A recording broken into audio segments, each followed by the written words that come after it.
So today you will learn how to install the sails.js framework on a Linux Ubuntu 22.04 LTS server in minutes. So sails.js is basically a model view controller web application framework developed atop the node.js environment and released as free and open source software under the MIT license agreement. It is designed to make it easy to build custom enterprise-grade Node.js web applications and APIs, and it makes it possible for you to build JS apps in weeks and not months. So if you work as a product manager or are part of a product development team, then I recommend that you try out the sails.js framework as a tool that can help to enhance the productivity and creativity of your software development team. Sails.js can work with almost any database, comes with easy WebSocket integration, is compatible with any front end on any platform and form factor, and best of all, commercial support to accelerate development and ensure best practices for your code is also available. So let's take a quick look at the minimum requirements that you actually need to complete this tutorial. So you're going to need VirtualBox version 7 or newer. You also need the Linux Ubuntu 22.04 LTS disk image file or ISO file actually. You also need the node.js package as well as wget, curl, and GNU-PG2. You'll then finally also need a desktop or laptop with at least 8 gigs of RAM, a Core i3 processor, at least 50 gigs of free disk space, and a web browser for accessing your sails.js web application. Alright, so I'm now going to show you how to download the Linux Ubuntu 22.04 ISO file and also how to create the Linux Ubuntu virtual machine. So open up a new browser window and run a simple Google search for Linux Ubuntu. In the returned results, click on the Ubuntu Enterprise Open Source and Linux search result, and this should then actually open up the ubuntu.com homepage. So on the pop-up message, click on where it says accept all and visit site. Then click on download and click on where it says get Ubuntu server. Click on where it says download Ubuntu server 22.04 LTS. So you should actually now see a file being downloaded by your browser. But I've actually already downloaded the file earlier, so you just need to complete the download process and then proceed with the tutorial once the download process is complete. So open up VirtualBox and then click on machine and click on new. On the name field, you then need to type in a name for the virtual machine. So in my case, I'm just going to call it sails.js server, and then I'm just going to select the ISO image file that I actually downloaded earlier. So if you click on next, you should now see the unattended guest OS installation setup section. Here you need to type in a username. So I'm just going to set that to administrator. Type in a password on the password and repeat password fields. And then I'm then going to configure a domain name. So in my case, I'm just going to set that to sails.js server.local. So once you've actually configured that, click on where it says guest additions and then click on next. So you now need to configure your hardware. So I'm just going to set the base memory. I'm just going to try to set that to 4 gigs of memory, and then I'm going to increase the number of CPUs to 2. So on the virtual hard disk page, I'm just going to set that to 50 gigs and then click on next. Click on finish and you've actually completed the virtual machine creation process. So it's going to start up, but I don't want to do that as of yet. So just power off the virtual machine. So because we need to do some additional changes. So once the VM is selected, click on settings, and then on the display tab, you need to increase the video memory. You also need to increase the scale factor to 200%. And then you need to click on the networking tab and set the adapter 1 to host only network, and then enable adapter 2 and then set that to NAT. I'm also going to enable the promiscuous mode and then set that to allow all, and then click on OK. Alright, so we can now start the virtual machine and complete the installation process. I just chose to have 2 interfaces on the VM just in case if I face difficulties with internet connectivity on the virtual machine, then at least I've got two interfaces that I can just play around to make sure that I get an internet connection to the actual virtual machine. Okay, so once the installer starts up, select English, and then here I'm just going to run through the installation process. I'm just going to be selecting the default values for the setup, but if you've got any customization that you want to make, then I recommend that you actually do that. But in my case, I'm just going to proceed through with the default options. So here I'm just going to type in a name. So I'm just going to set that to administrator. And then on the server's name field, I'm just going to set that to sails.js server. And then on the picker username field, I'm just going to set that to administrator. And also I am then going to type in a secure password for the administrator user that is actually going to be created by the installer. So select install OpenSSH server and then click on install. So once the installation is complete, you then need to reboot the virtual machine so that you can actually boot up using the Ubuntu operating system that you've actually just installed. So I'm just going to log in using the administrator account that I configured during the installation, and there you have it. So I've successfully logged into the server. Let me just change to root real quick, and then I'm then going to check the IP addresses that have actually been assigned to this virtual machine. So as you can see, it's got three actually. One of them is just the loopback address, and the other two are for the two interfaces that I actually configured on the virtual machine. Okay, so we're just going to connect to this virtual machine via SSH. So open up your terminal application and then type in the command SSH, type in your username at the IP address for the virtual machine. So if you press enter, you should now get a prompt asking you to type in a password for the virtual machine. So as you can see, I've successfully connected to the VM via SSH.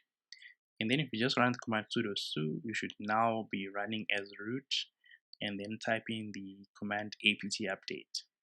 So that will then go through to then download some essential updates that will be needed by this installation.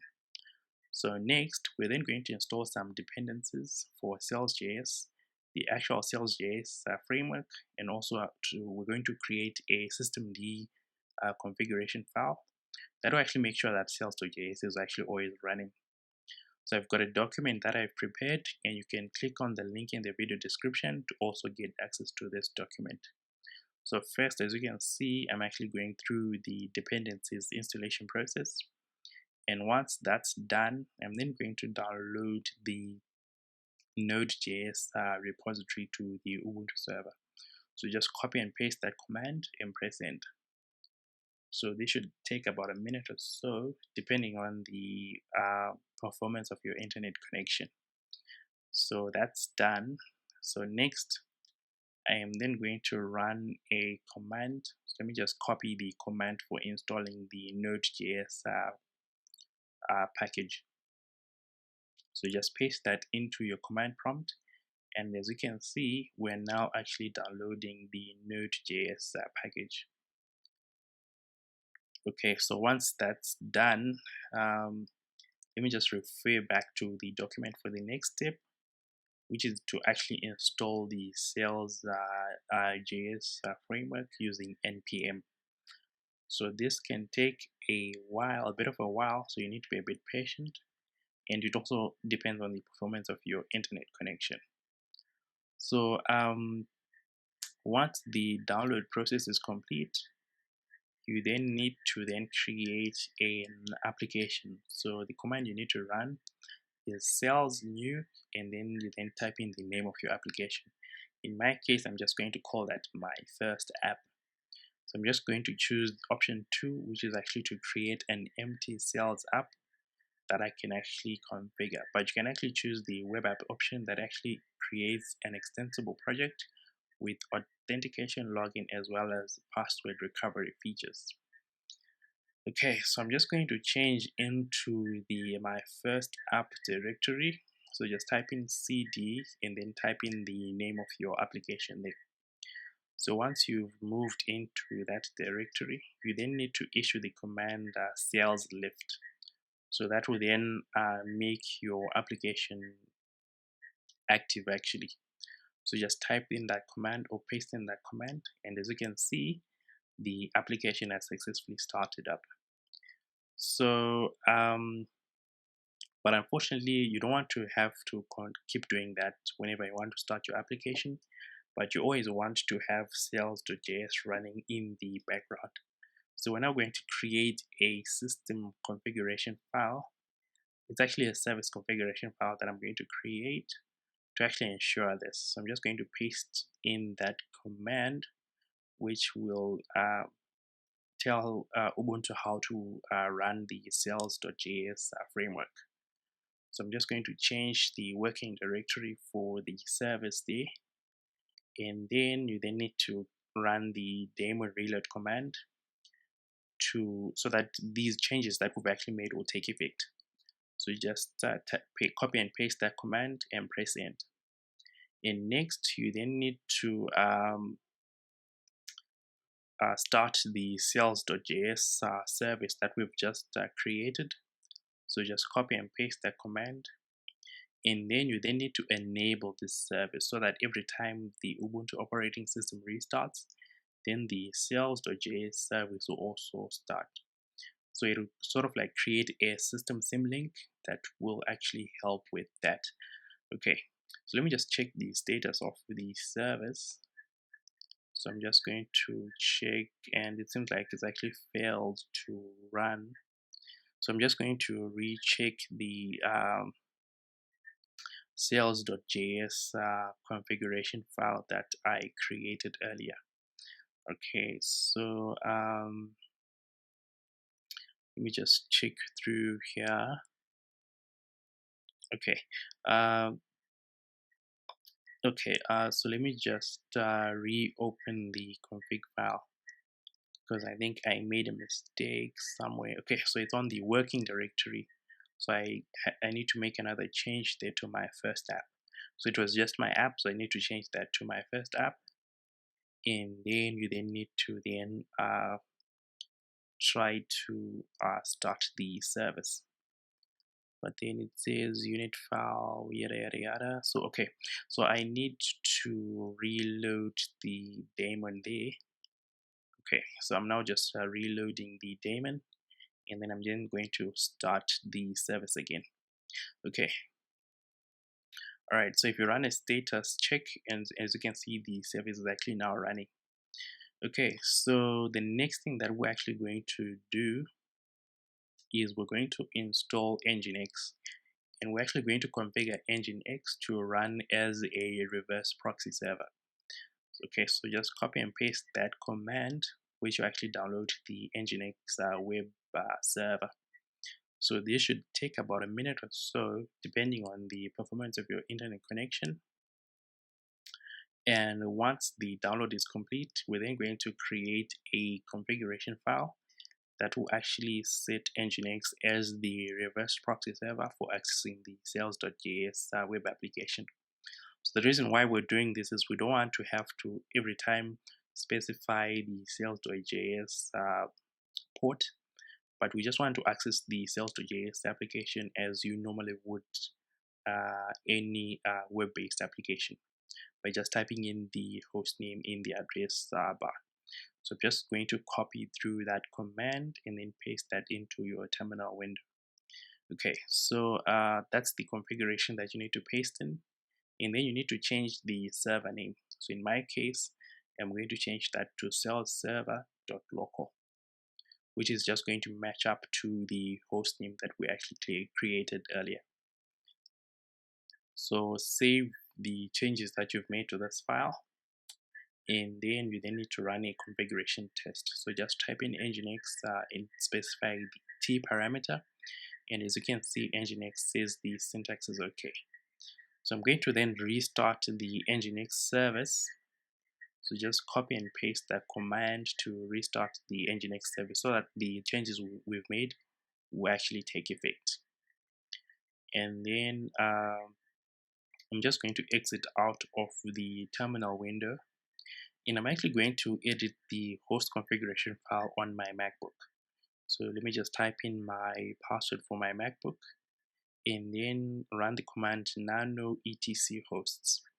So in this host configuration file, I'm just going to type in the IP address for the Ubuntu server, and then I'm going to set that to the host name, which is actually sails.server.local.